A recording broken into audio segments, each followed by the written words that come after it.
आइए शुरुआत करेंगे आज की सबसे बड़ी खबर की। पूरे दिन आज सबसे बड़ी खबर थी यह तस्वीर, प्रधानमंत्री नरेंद्र मोदी की जम्मू कश्मीर के नेताओं से यह मुलाकात। और बड़ी चीज जो निकल कर आई, प्रधानमंत्री ने क्या कहा कि कश्मीर के दिल्ली से जो दिल की दूरी है, इस दूरी को पाटना है और खत्म करना। देखिए जरा फुल स्क्रीन, जरा मैं तस्वीर दिखाऊं कौन कौन से नेता प्रधानमंत्री के साथ मौजूद थे इस बैठक में। यह तस्वीर देखिए, सबके नाम के साथ आप देख पा रहे हैं कौन कौन इस बैठक में शिरकत करने पहुंचे थे।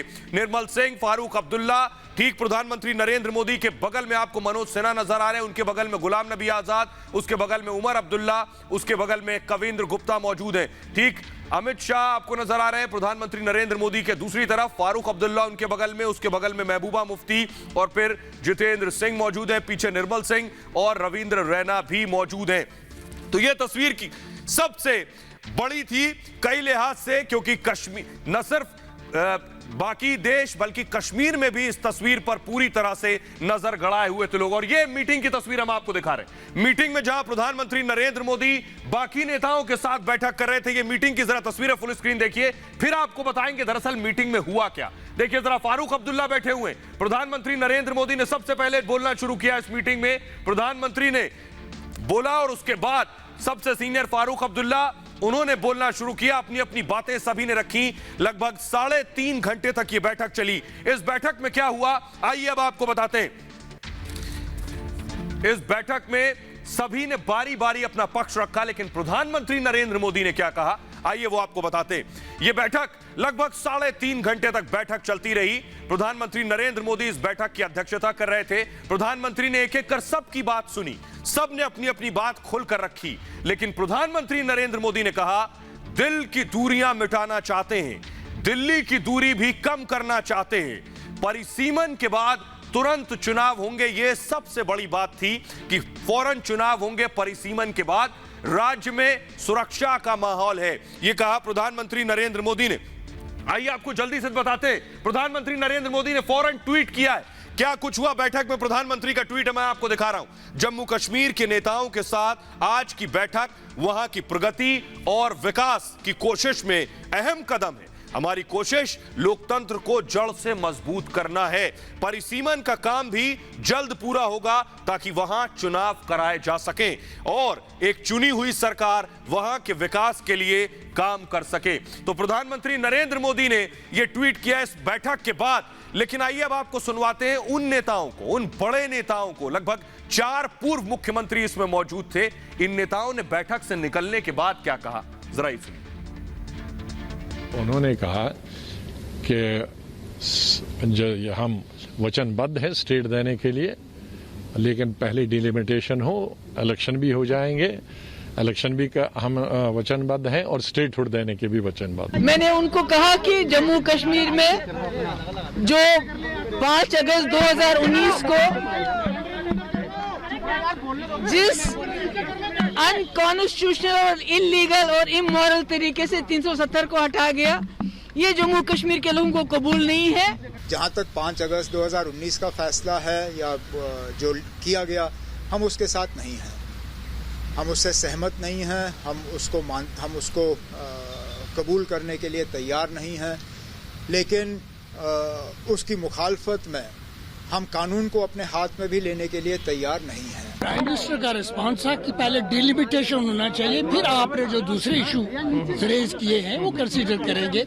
लेकिन डायरेक्टली प्राइम मिनिस्टर ने स्टेटहुड के बारे में कुछ नहीं कहा, कुछ भी नहीं बोला, सिर्फ ये कहा कि पहले डिलिमिटेशन होना चाहिए, फिर दूसरे मुद्दे जो हैं उनको एड्रेस किया। पहली बार मौका मिला था प्राइम मिनिस्टर साहब के साथ मिलने का 5 अगस्त 2019 के बाद, और हमने ये भी कहा क्या ऐसा मौका मिलना चाहिए था हम सबको बात करने का 5 अगस्त 2019 से पहले। प्रधानमंत्री जी ने कहा कि जम्मू कश्मीर के विकास के लिए और जम्मू कश्मीर की जनता की भलाई के लिए वह हर वह कार्य करेंगे जो करना अति आवश्यक है। हम हृदय से माननीय प्रधानमंत्री जी का धन्यवाद करते हैं। तो आज ये सारे नेता दिल्ली में थे।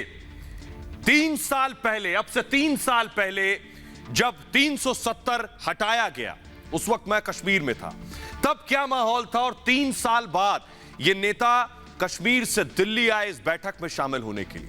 तब ये क्या कह रहे थे और आज ये क्या कह रहे हैं। 3 साल में बहुत पानी बह गया, 370 अब इतिहास हो गया है।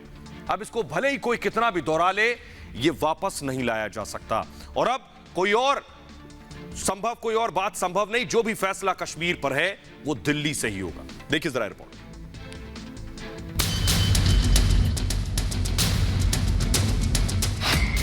5 अगस्त 2019 श्रीनगर। मैं इस वक्त मौजूद हूं श्रीनगर के अमूमन सबसे बड़े बाजार लाल चौक में। मेरे पीछे आपको नजर आ रहा है लाल चौक। वो लाल चौक आप देख पा रहे हैं, ये वही लाल चौक है जो आप सुनते हैं कि लाल चौक पर जाकर झंडा फहराया जाएगा, लाल चौक पर जाकर तिरंगा लहराया जाएगा। 370 और 35 से हटने के बाद पहला मौका है जब जम्मू कश्मीर जश्न आजादी मनाएगा। तो क्या लाल चौक पर झंडा फहराया जाएगा? लगभग 3 साल पहले धारा 370 हटने के बाद माहौल बनाया गया कि 370 हटने के बाद भूचाल आ जाएगा, लेकिन कश्मीर में तब भी सब कुछ सामान्य था।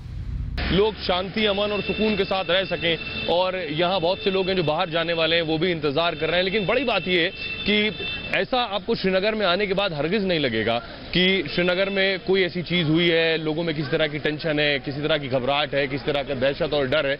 लोग सामान्य जिंदगी जी रहे हैं। लोग उस वक्त भी घरों से अपनी रोजमर्रा की जिंदगी के लिए बाहर निकल रहे थे। चाहे कोई दिल्ली में या किसी इलाके में बैठकर कुछ भी क्यों ना कहता रहे, लेकिन यहाँ के हालात ये बता रहे हैं कि कश्मीर के लोगों ने 370 और 35 से हटाए जाने के बाद इसे खुशी खुशी एक्सेप्ट किया है और वो चाहते हैं कि उनकी जिंदगी बैक टू नॉर्मल हो, जिंदगी सामान्य हो। 370 हटने के बाद चींटी भी नहीं मरी। वजह साफ थी कि 370 के झंडा बरदार कश्मीर की आवाम के दिलों पर राज नहीं करते थे। खड़े हो जाते हैं आप लोग, यहाँ के लोग जाके उनके सुनते तो हैं, उनको खड़ा होकर जाएगी। रिश्तेदार होते हैं वो, जो उनके जमा होते हैं ना, वो तो उनके अपने रिश्तेदार होते हैं। मतलब आप ये कह रहे हैं महबूबा उमर के आगे जो लोग खड़े हुए उनके रिश्तेदार हैं, यहाँ की आवाम नहीं है? नहीं, हम यहाँ की आवाम उनको कभी साथ ही नहीं देती है। कोई औहदी नहीं रहा, अब कोई वैल्यू नहीं रहा उनका। 24 जून 2021। बड़ी चीज ये कि इस बैठक से निकल कर क्या आएगा, सबको संतुष्ट करना बेशक मुमकिन नहीं है, लेकिन यहीं से कश्मीर और नए कश्मीर का एक रास्ता जरूर निकलेगा। लगभग 3 साल गुजर गए। अब जगह श्रीनगर नहीं, देश की राजधानी दिल्ली थी जब कश्मीर के 14 नेता इकट्ठा हुए। कश्मीर के अंदर महबूबा मुफ्ती के पास अब कोई मसला बचा नहीं है चुनाव लड़ने के लिए या कश्मीरियों के सामने मुंह दिखाने का। इसलिए महबूबा मुफ्ती और ये गुपकार अलायंस ये चाहता है कि किसी भी कीमत पर एक मशाल 370 की जला कर रखी जाए, जिसके जरिए कश्मीर के लोगों को भड़काकर बहकाकर एकजुट करके उनका वोट लिया जा सके। जो नेता कभी 370 की रट लगाए थे, 3 साल बाद उनकी जुबान से 370 पर बात करना मुश्किल हो रहा है। आप 370 पर की बहाली के खिलाफ हैं? ऐसा अभी हम किसी इंग्रेडिएंट पर बात नहीं करेंगे। मैंने कहा पहले एजेंडा, उसका रिस्पांस कांग्रेस पार्टी देगी। मैं फिर पूछूंगा, आप पूर्ण राज्य के हक में, लेकिन 370 में गुपकार के साथ हैं। एजेंडा आने दीजिए, एजेंडा में क्या क्या है उसको कांग्रेस पार्टी रिस्पॉन्ड करे। कश्मीर के 14 नेता 3 साल बाद पीएम आवास पर 370 के लिए नहीं, कश्मीर के आगे के रोड मैप के लिए मिले। बड़ी चीज ये कि इस बैठक से निकल कर क्या आएगा, सबको संतुष्ट करना बेशक मुमकिन नहीं है, लेकिन यहीं से कश्मीर और नए कश्मीर का एक रास्ता जरूर निकलेगा। सुचारिता। 3.5 घंटे चली बैठक के बाद एक बात साफ है कि अब 370 इतिहास है और कश्मीर के विकास का रास्ता अब दिल्ली से ही तय होगा। तो एक बड़ी बात जो इस बैठक में हुई वो था परिसीमन यानी विधानसभा और लोकसभा के दायरे तय करना। यह फिलहाल जम्मू कश्मीर में हो रहा है, इस पर भी प्रधानमंत्री ने बात की। आइए आपको बताते हैं इससे क्या बदलेगा। दरअसल जम्मू कश्मीर को फिलहाल पूर्ण राज्य का दर्जा मिले या ना मिले, मगर वहां जल्द चुनाव होंगे ऐसे संकेत हैं। लेकिन यह चुनाव परिसीमन से पहले होंगे, इसके कोई आसार नहीं है। प्रधानमंत्री मोदी ने आज की बैठक में यह भी साफ कर दिया कि दरअसल अब तक जिस तरह से मुस्लिम बहुल कश्मीर के सियासी दलों ने हिंदू बहुल जम्मू के लोगों को दबाया है और उन्हें शासन में वाजिब हिस्सेदारी से वंचित रखा है, वो अब नहीं हो पाएगा। तो सवाल यह है कि परिसीमन के बाद ऐसा क्या हो जाएगा जिससे जम्मू के लोगों को न्याय मिलेगा। आंकड़ों पर जरा गौर करें। जम्मू कश्मीर में कुल 111 विधानसभा सीटें थी। इनमें से कुल 87 सीटों पर चुनाव होते थे। जिसमें से 46 सीटें कश्मीर में, 37 सीटें जम्मू में और 4 सीटें लद्दाख में थीं। पाकिस्तान के कब्जे वाले कश्मीर में 24 सीटें हैं जहां चुनाव नहीं होते, क्योंकि भारत पीओके को यानी पाकिस्तान अधिकृत कश्मीर को भारत का हिस्सा मानता है, बेशक उसमें पाकिस्तान का कब्जा हो। अब ऐसे में जम्मू कश्मीर में 87 सीटों पर चुनाव होते रहे हैं। बहुमत के लिए 44 की जरूरत रही है, लेकिन कश्मीर में ही 46 सीटें हैं जो अकेले बहुमत से ज्यादा हैं, और जम्मू के लोग संख्या में ज्यादा होने के बावजूद अपने अधिकार से वंचित रह जाते हैं, क्योंकि जम्मू में केवल 37 सीटें हैं जो बहुमत के आंकड़े से बहुत दूर हैं। इसलिए बीजेपी लगातार मांग कर रही है कि जम्मू कश्मीर में चुनाव से पहले परिसीमन हो, यानी जनसंख्या के मुताबिक सीटों का बंटवारा हो, ताकि वहां की बड़ी हिंदू आबादी के साथ न्याय हो सके। यहां बहुत गौर करने वाली बात यह है कि जम्मू में 37 सीटें हैं और बीजेपी 2014 में यहां 25 सीटें जीत चुकी है। केंद्र सरकार ने 2020 में सुप्रीम कोर्ट की सेवानिवृत्त जज जस्टिस रंजना प्रकाश देसाई की अगुवाई में परिसीमन आयोग का गठन किया, जिसकी रिपोर्ट जल्द आने के आसार हैं। आज भी परिसीमन आयोग की बैठक हुई है, माना जा रहा है कि 2022 तक यह रिपोर्ट आ जाएगी। लेकिन आइए अब आपको बताते हैं कि एक तरफ यह बैठक हो रही थी, महबूबा मुफ्ती इस बैठक में मौजूद थी, लेकिन दूसरी तरफ देखिए महबूबा मुफ्ती के खिलाफ प्रदर्शन हो रहा था। महबूबा मुफ्ती को जेल में डालो, फुल स्क्रीन जरा तस्वीरें दिखाएं एमबीएस के साथ। महबूबा के खिलाफ लोग जम्मू में सड़कों पर उतरे थे और विरोध प्रदर्शन कर रहे थे कि महबूबा मुफ्ती को फौरन जेल में डाला जाए। महबूबा मुफ्ती के खिलाफ नारेबाजी हो रही थी। न सिर्फ ये डोगरा फ्रंट महबूबा के खिलाफ प्रदर्शन कर रहा था, बल्कि जम्मू के अलग अलग हिस्सों में महबूबा मुफ्ती के विरोध में यह प्रोटेस्ट हो रहा था। दरअसल महबूबा मुफ्ती ने पाकिस्तान के हित में पाकिस्तान से बातचीत के लिए जो बयान दिया था, उसके बाद यह प्रदर्शन हो रहा था। जरा मैं सुनवाऊं। पाकिस्तान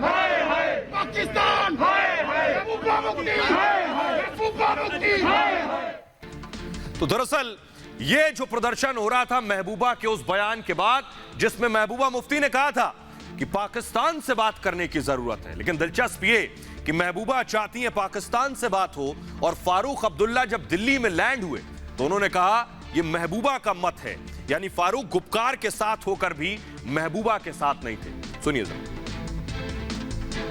हम कहते हैं कि ये दोहा जाके तालिबान से डायलॉग कर रहे हैं, आपने सुना होगा हमारी गवर्नमेंट। तो जम्मू कश्मीर में डायलॉग करे और सबके साथ करे और पाकिस्तान के साथ भी करे रेजोल्यूशन के लिए। महबूबा जी ने कहा कि पाकिस्तान से बात की जानी चाहिए, क्या आप इस बात से सहमत हैं सर? तो महबूबा देखिए, महबूबा जी प्रेसिडेंट है अपनी पार्टी की, उनको हक है जो बोलने का है। मैं उसके बारे में क्यों कहूँ? वो तो उनने कहा, मैं क्यों कहूँ उसके बारे में। और आइए अब मैं आपको दिखाता हूं कि आखिर क्यों ये नेता किस बदले से हैं। दरअसल देखिए 370 हटने के बाद इन नेताओं ने कश्मीर में पंचायत चुनाव को बॉयकॉट किया है। तस्वीरें हम आपको दिखा रहे हैं, पंचायत चुनाव की तस्वीरें आप देख रहे हैं। इन्होंने इसमें हिस्सा नहीं लिया, इसको पूरी तरह से खारिज करने की कोशिश की, देश के लोकतंत्र को खारिज करने की कोशिश की, लेकिन इनके पास कोई और विकल्प नहीं था। यह दरअसल 370 हटने के बाद भारत विरोधी बयान दे रहे थे। इनके बयान और इमरान के बयानों में ज्यादा फर्क नहीं था। जरा सुनिए। कि 370 को खत्म करोगे, 35 को खत्म करोगे, तो जम्मू कश्मीर का जो रिश्ता है हिंदुस्तान के साथ वो खत्म हो जाएगा। 370 को कहते हो खत्म करो, अरे करोगे तो फिर इलाहाक किधर रहेगा? अल्लाह की कसम कहता हूँ, मेरे ख्याल से अल्लाह को यही मंजूर होगा, हम इनसे आजाद हो जाएंगे। जिस वक्त आपने उसको हाथ लगाया तो आपको जम्मू कश्मीर के ऊपर जो आपका हक है वो आपके नाजायज कब्जे में तब्दील हो जाएगा, और फिर आपको जम्मू कश्मीर में पांव धरने की जगह नहीं मिलेगी। तो हम 370 दफा जो है उसको खत्म करेंगे, यानी हमारी जो खास जगह है, जो हमारा आईन में हक है, उसको हटाना चाहते हैं। ये नेता ये बयानात देते रहे, पंचायत चुनाव को बेशक बॉयकॉट किया हो, लेकिन इनको इल्म हो गया कि लोकतंत्र के साथ रहकर ही अस्तित्व होगा। ये देखिए डीडीसी चुनाव में फिर इन सारे नेताओं ने, इन सारे दलों ने हिस्सा लिया, और ये देखिए बढ़ चढ़कर कश्मीर की आवाम बाहर निकली और वोट करने आई। डीडीसी के नतीजे भी अप्रत्याशित आए। आइए आपको बताते हैं, जो चुनाव हुए वो जोर का झटका लगे इन नेताओं को। यही वजह है कि सब दिल्ली तक दौड़ कर आए। जम्मू कश्मीर से अनुच्छेद 370 हटाए जाने के बाद यहां पहली बार डीडीसी चुनाव हुए। 8 चरण में 280 सीटों पर 51% से ज्यादा वोटिंग हुई। इस चुनाव में गुपकार गठबंधन और बीजेपी में कांटे की टक्कर रही। जम्मू संभाग में बीजेपी का दबदबा रहा तो कश्मीर घाटी में गुपकार गठबंधन ने ठीक प्रदर्शन किया। लेकिन सबसे बड़ी बात यह रही कि बीजेपी ने पहली बार घाटी में कमल खिलाया और पार्टी का ओवरऑल परफॉर्मेंस भी अच्छा रहा। बीजेपी को 74 सीटें मिली और उसने जबरदस्त परफॉर्म किया। फारूक अब्दुल्ला की नेशनल कॉन्फ्रेंस को 67 सीटें मिली, जबकि राज्य की सियासत में उनके परिवार का दबदबा रहा है। तीसरे नंबर पर निर्दलीय रहे और 49 सीटों के साथ निर्दलीय तीसरे नंबर पर थे। महबूबा मुफ्ती चौथे नंबर पर आ गई। महबूबा को सिर्फ 27 सीटों से संतोष करना पड़ा, जबकि महबूबा के परिवार का राज्य की सियासत में खासा दबदबा रहा है और कांग्रेस को महज 26 सीटें मिली और वो चौथे नंबर से भी नीचे रही। बाकी सीटें छोटे छोटे दलों की झोली में गईं। तो ये था दरअसल जो डीडीसी इलेक्शन थे उसके नतीजे, जो झटके के तौर पर थे इन बाकी विरोध करने वाली पार्टियों के लिए। बहरहाल आगे बढ़ते हैं और आपको दिखाते हैं कि आखिर पाकिस्तान को कैसे भारत के जेम्स बॉन्ड ने खरी खरी सुनाई। ये तस्वीरें हम आपको दिखा रहे हैं तजाकिस्तान की। अजीत डोभाल को आप देख रहे हैं, फुल स्क्रीन जरा तस्वीरें दिखाएं। यानी दिल्ली से भी पाकिस्तान को सीधे संकेत दिए गए और खुद तजाकिस्तान में अजीत डोभाल ने पाकिस्तान को बुरी तरह से लताड़ा है। अजीत डोभाल ने क्या किया ये मैं आपको बताता हूं। ये देखिए एससीओ की बैठक की तस्वीरें हम आपको दिखा रहे हैं। Indian James bond Ajit Doval आपको नजर आ रहे हैं। यह एनएसएस की बैठक थी, यानी नेशनल सिक्योरिटी एडवाइजर्स। आइए आपको बताते हैं कैसे पाकिस्तान पर बरसे अजीत डोभाल। अजीत डोभाल ने क्या कहा। अजीत डोभाल के साथ पाकिस्तानी एनएसए भी थे। आतंकी संगठनों पर नकेल जरूरी है। अजीत डोभाल ने सीधे सीधे पाकिस्तान पर हमला किया।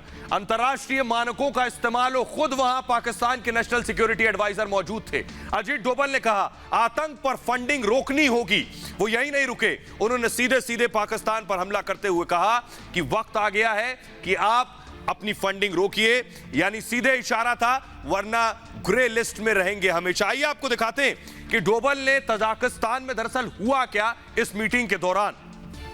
दरअसल ये एससीओ यानी शंघाई कॉरपोरेशन ऑर्गेनाइजेशन की बैठक थी, तजाकिस्तान के दुशांबे में हुई, जिसमें भारत की तरफ से एनएसए अजीत डोभाल ने शिरकत की। इस मीटिंग में पाकिस्तान के एनएसए मोईद यूसुफ भी मौजूद रहे। डोभाल ने आतंक का मुद्दा उठाकर पाकिस्तान को बैठक में शर्मिंदा कर दिया। बैठक के दौरान डोभाल ने लश्कर और जैश जैसे आतंकी संगठनों की तुरंत कार्रवाई का मुद्दा उठाया। साथ ही उन्होंने डॉक वेब, आर्टिफिशियल इंटेलिजेंस और सोशल मीडिया के दुरुपयोग पर भी चर्चा की। इसी बैठक में पाकिस्तान के एनएसए भी मौजूद रहे, लेकिन निजी स्तर पर दोनों के बीच किसी तरह की कोई बातचीत नहीं हुई। यानी इशारों में डोभाल ने पाकिस्तानी एनएसए को सुना दिया। आइए आगे बढ़ते हैं और अब बात करते हैं कांग्रेस के युवराज राहुल गांधी की। आज राहुल गांधी बयानों के कटघरे में थे। राहुल गांधी कोर्ट में पेश हुए। जी हां, राहुल गांधी की कोर्ट में पेशी थी। देखिए राहुल गांधी का काफिला आ रहा है। सूरत की कोर्ट में राहुल गांधी हाजिर हुए। फुल स्क्रीन जरा तस्वीरें दिखाएं। सूरत में राहुल गांधी की क्यों पेशी हुई ये मैं आपको बताऊंगा, लेकिन राहुल गांधी कोर्ट में पहुंचे। देखिए राहुल गांधी ने कैमरे को देखकर हाथ जोड़े। राहुल गांधी गुजरात के सूरत पहुंचे थे कोर्ट में हाजिरी लगाने। क्यों कोर्ट में पेशी हुई ये मैं आपको बताऊंगा, लेकिन उससे पहले आपको बता दूं राहुल गांधी अपने एक बयान की वजह से कोर्ट में हाजिर हुए। आइए आपको सुनवाते हैं राहुल गांधी का वो बयान जिसने उन्हें अदालत के कटघरे तक पहुंचा दिया। वो बयान सुनिए जरा राहुल का। अच्छा, एक छोटा सा सवाल, इन सब के नाम, इन सब चोरों के नाम मोदी मोदी मोदी कैसे हैं? नीरव मोदी, ललित मोदी, नरेंद्र मोदी, और अभी थोड़ा ढूंढेंगे तो और बहुत सारे मोदी निकलेंगे। आइए अब आपको बताते हैं राहुल गांधी का यही बयान था जिसकी वजह से आज उन्हें अदालत तक जाना पड़ गया। आइए आपको दिखाने जा रहे हैं क्या मामला था। दरअसल 13 अप्रैल 2019 को राहुल गांधी ने यह विवादित बयान दिया था। कर्नाटक जनसभा में यह आपत्तिजनक टिप्पणी की थी। सभी चोरों का कॉमन सरनेम कैसे है, राहुल ने कहा था। बीजेपी विधायक ने केस दर्ज कराया था इस मामले में। मोदी समुदाय को बदनाम करने का आरोप राहुल गांधी पर लगा, जिस वजह से आज राहुल कोर्ट के कटघरे में थे। आइए अब आपको बताता हूं कि कोर्ट में क्या हुआ। दरअसल देखिए जरा, अदालत में जब राहुल गांधी पहुंचे तो क्या हुआ। राहुल गांधी आज सूरत की कोर्ट में पेश हुए। कोर्ट के सामने अपनी गलती के लिए माफी मांगने की जगह राहुल गांधी कोर्ट को गुमराह करने की कोशिश कर रहे थे। सूरत की कोर्ट के अंदर राहुल क्या बोले जरा देखिए। राहुल गांधी कटघरे में थे, कई चुनावी सभाओं को संबोधित किया। राहुल गांधी से जब पूछा गया आपने इस तरह का बयान दिया है, तो राहुल ने कहा कि मैं बहुत सी चुनावी सभाओं में जाता हूं और था, मुझे याद नहीं मैंने तब क्या कहा था। किसी जाति समुदाय पर मैंने टिप्पणी नहीं की। देखिए राहुल गांधी की मेमोरी कितनी कमजोर हो गई कि अदालत पहुंचते ही सब भूल गए। आइए आपको बताते हैं। लेकिन सुनवाई से पहले, कोर्ट में जाने से पहले राहुल गांधी ने एक ट्वीट किया।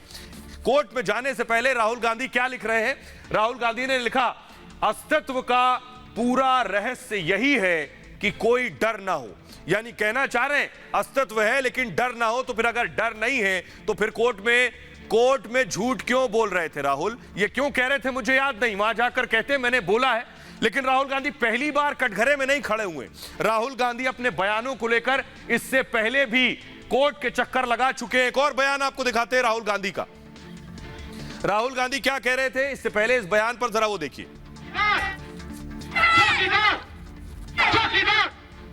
ये नया नारा चला है और पूरा देश ऐसे ही कोई कहता है कि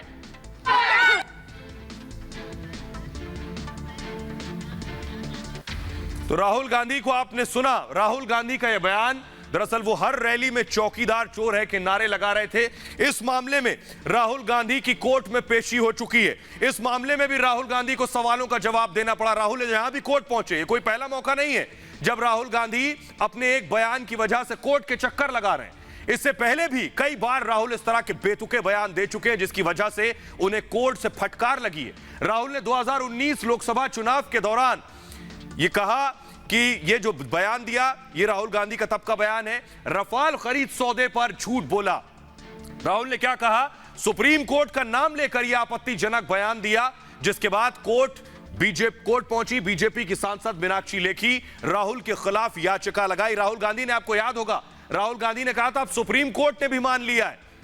चौकीदार को लेकर राहुल गांधी ने जो अभद्र टिप्पणी की थी, सुप्रीम कोर्ट ने राहुल को नोटिस जारी किया। इस मामले में कोर्ट ने राहुल गांधी को फटकार लगाई और कोर्ट ने साफ किया कि उसके फैसले में ऐसी कोई टिप्पणी नहीं थी। राहुल गांधी कोर्ट को गलत तरह से कोट कर रहे थे और बाद में राहुल गांधी ने सुप्रीम कोर्ट से अपने बयान पर माफी मांगी थी।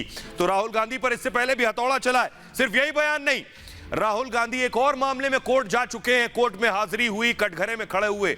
आरएसएस पर राहुल गांधी का बयान था, सुनिए जरा। सीधी सी बात है और यह निर्णय आपको करना है। सीधी सी बात है, देखिए, आप गांधी का हिंदुस्तान चाहते हो या गोडसे का हिंदुस्तान चाहते हो?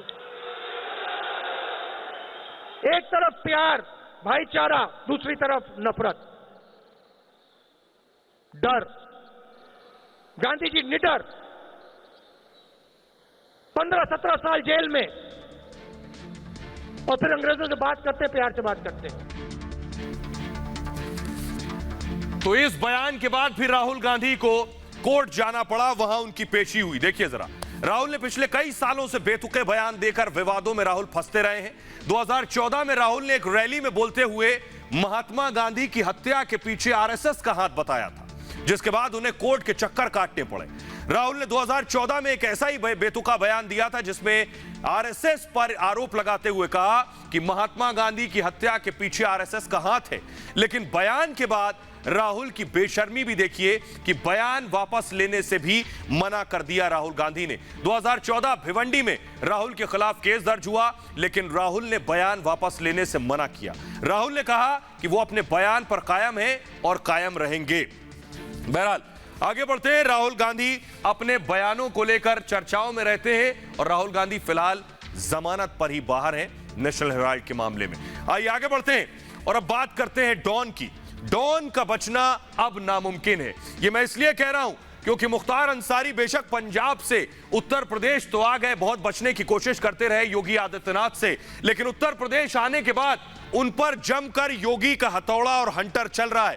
आपको बताएं कि अब मुख्तार अंसारी की कार, ऑडी कार योगी ने कुर्क कर दी है। वो तस्वीरें मैं आपको दिखाने जा रहा हूं। ये देखिए, मुख्तार अंसारी की ऑडी कार, उनकी पत्नी के नाम ये ऑडी कार है। फुल स्क्रीन जरा तस्वीरें दिखाएं। मुख्तार अंसारी के घर उत्तर प्रदेश पुलिस पहुंची और ये ऑडी कार मुख्तार अंसारी की पत्नी जो चलाती थी, इसे कुर्क किया है। इसे लेकर देखिए निकली है। गाड़ी का नंबर आप देख रहे हैं 007, ये मुख्तार अंसारी की गाड़ी का नंबर है। इसे कुर्क किया है, बाकायदा पुलिस वहां पहुंची है। वो जरा सुनिए।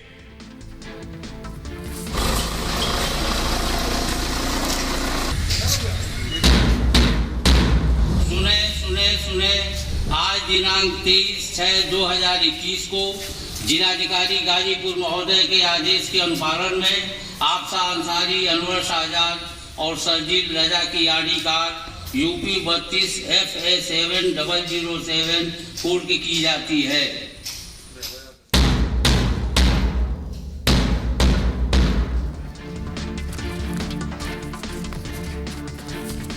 और आइए अब आपको बताते हैं कि योगी आदित्यनाथ ने कैसे मुख्तार अंसारी पर यह चाबुक चलाया है। इससे पहले उनकी कई संपत्तियां जब्त हो चुकी हैं, कुर्क हो चुकी है। अब घर से यह गाड़ी भी खिंच गई है, ऑडी कार। देखिए जरा रिपोर्ट।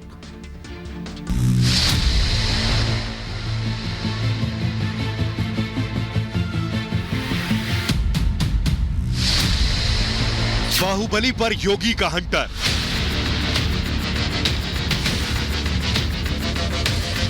डॉन के खिलाफ एक्शन में सरकार,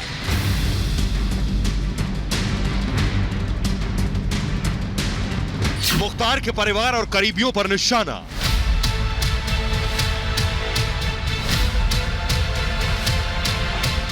डॉन का बचना अब नामुमकिन।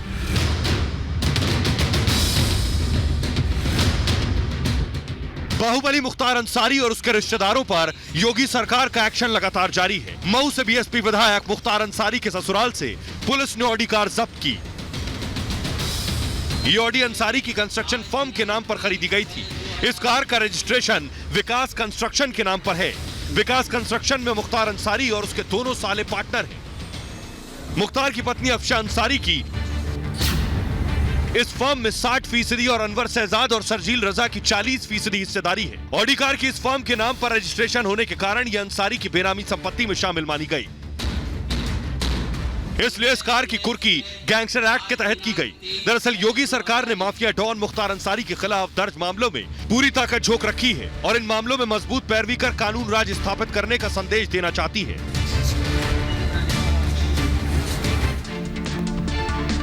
और आइए अब आपको दिखाते हैं कैसे योगी ने मुख्तार पर शिकंजा कस दिया है। जी हां, बाहुबली मुख्तार अंसारी पर योगी सरकार का एक्शन जारी है। गाड़ी आप देख रहे हैं, मुख्तार की गाड़ी जब्त हो चुकी है, कुर्क हो गई है। इसी सिलसिले में मुख्तार की पत्नी अफशा अंसारी की ऑडी कार को जब्त कर लिया गया, मुनादी कराकर इसे कुर्क किया गया है। इस ऑडी कार की कीमत 31 लाख रुपए है। पुलिस ने मुख्तार के ससुराल पहुंचकर यह कार्रवाई की है।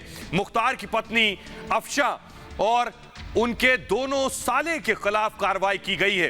गैंगस्टर एक्ट के तहत उत्तर प्रदेश ने पुलिस ने यह कार्रवाई की है और डीएम ने कुर्की के आदेश के बाद भारी संख्या में पुलिस जवान वहां पहुंचे और कार्रवाई को अंजाम दिया गया। आइए अब आपको बताते हैं, यह पहली कार्रवाई नहीं है। मुख्तार जब से पंजाब से उत्तर प्रदेश आए तब से यही कार्रवाई हो रही है। देखिए जरा, मुख्तार की से जुड़ी हुई लगभग 25 करोड़ की संपत्ति जिसे कुर्क किया गया, ये तस्वीरें जरा फुल स्क्रीन में दिखाऊं। मुख्तार की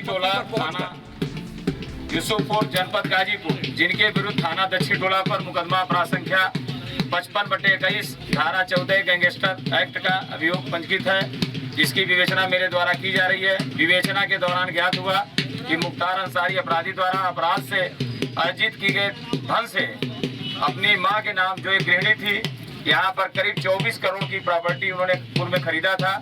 उनकी मां ने वसीयत के आधार पर वो सारी संपत्ति मुख्तार अंसारी के दोनों लड़के अब्बास अंसारी और उमर अंसारी के नाम आ चुकी है।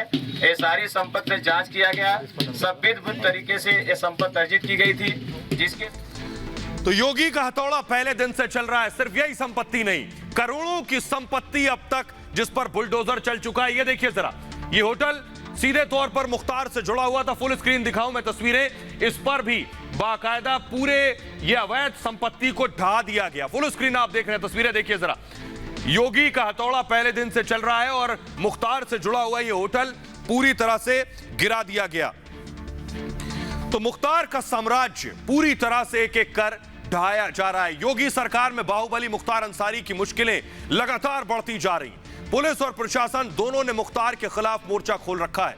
मुख्तार की करीब 100 करोड़ की संपत्ति जब्त हो चुकी है। मुख्तार का साम्राज्य किस तरह योगी राज में ठहरा है, इसका अंदाजा इस बात से लगाया जा सकता है कि योगी सरकार ने मुख्तार के 50 करोड़ की आय का रास्ता भी बंद कर दिया, जो कि अवैध तरीके से हो रहा था। मुख्तार गैंग पर पुलिस का शिकंजा लगातार जारी है। मुख्तार के गुर्गों की तलाश लगातार हो रही है और अब तक करीब मुख्तार गैंग के 100 सदस्य हिरासत में लिए जा चुके हैं। मुख्तार की लखनऊ में संपत्ति पर बुलडोजर चल रहा है। इसके साथ ही लखनऊ, मऊ से लेकर गाजीपुर में कई बार छापे की कार्रवाई हो चुकी है। तो ये मुख्तार पर अब तक ये एक्शन हुआ है। लेकिन न सिर्फ मुख्तार, मैं आपको बताऊं, उत्तर प्रदेश में जितने अपराधी हैं, मुख्तार हो या अतीक जैसे बाहुबली नेता हो, इन सब पर योगी का हथौड़ा चल रहा है। 2017 में योगी आदित्यनाथ के मुख्यमंत्री बनते ही उत्तर प्रदेश के बाहुबलियों के बुरे दिन शुरू हो गए थे, आपको याद होगा। योगी ने अपराध के खिलाफ जीरो टॉलरेंस की नीति शुरू की। अपराधियों को उत्तर प्रदेश में एनकाउंटर का डर सताने लगा और एक एक कर यूपी छोड़कर भागने लगे। मुख्तार पंजाब भाग गए किसी तरह से, अतीक अहमद गुजरात भाग गए। बाहुबली मुख्तार अंसारी तो पंजाब से उत्तर प्रदेश आने को तैयार नहीं थे और इसको लेकर उन्होंने हर संभव कोशिश की, लेकिन अब बांदा जेल में है। मुख्तार की तरह बाहुबली अतीक अहमद भी इन दिनों गुजरात की जेल में है और अतीक अहमद को भी योगी सरकार जल्द यूपी लाकर उनके अपराधों का हिसाब करने वाली है। पिछले कुछ दिनों में अतीक गैंग की 46 करोड़ की संपत्ति जब्त की गई है। साथ ही अतीक गैंग के 22 सदस्यों की कुंडली खंगाली जा रही है और साथ ही साथ जौनपुर के भी गैंगस्टरों के खिलाफ पुलिस का एक्शन जारी है। यहां भी पिछले साल से ही गांव-गांव बाकायदा मुनादी करवाई जा रही है। मुनादी करवाकर संपत्ति कुर्क की जा रही। धमकी के मामले में जौनपुर के पूर्व सांसद और बाहुबली धनंजय सिंह जेल में बंद है और पिछले साल वो रिहा हुए। इसके साथ ही पूर्वांचल के माफिया ब्रजेश सिंह भी अभी पुलिस की गिरफ्त में। उन पर कई केस चल रहे हैं और अलग अलग मामलों में उनकी पेशी होती रहती है। आंकड़ों के मुताबिक पिछले साल सितंबर से ये माफियाओं के खिलाफ कार्रवाई में अब तकरीबन 2000 करोड़ रुपए की संपत्ति या तो कुर्क की गई है, छोटी मोटी नहीं, 2000 करोड़ की संपत्ति या तो कुर्क की गई है या फिर अवैध निर्माण ध्वस्त किया गया। मतलब अपराधियों के खिलाफ योगी सरकार का हंटर लगातार चल रहा है और इसी हंटर की वजह से अपराधियों में डर और खौफ का माहौल है। योगी सरकार जिस तरह से एक्शन ले रही है, पहले दिन से उत्तर प्रदेश का मुख्यमंत्री बनते ही योगी ने कहा था अपराधी या तो अपराध छोड़ दें या उत्तर प्रदेश छोड़कर चले जाएं। हुआ यही कि जिनको डर था खुद के शिकार होने का, वो उत्तर प्रदेश से भागना शुरू कर चुके हैं। लेकिन योगी आदित्यनाथ ने किसी को बख्शा नहीं है, सबके खिलाफ बराबर से कार्रवाई हो रही है, चाहे वो कोई भी हो। बहरहाल ये भारत की बात है, मैं इतना ही। अपना बहुत ख्याल रखिए। एक छोटे से ब्रेक के लिए रुक रहे हैं, लौट रहे हैं कुछ और बड़ी खबरों के साथ।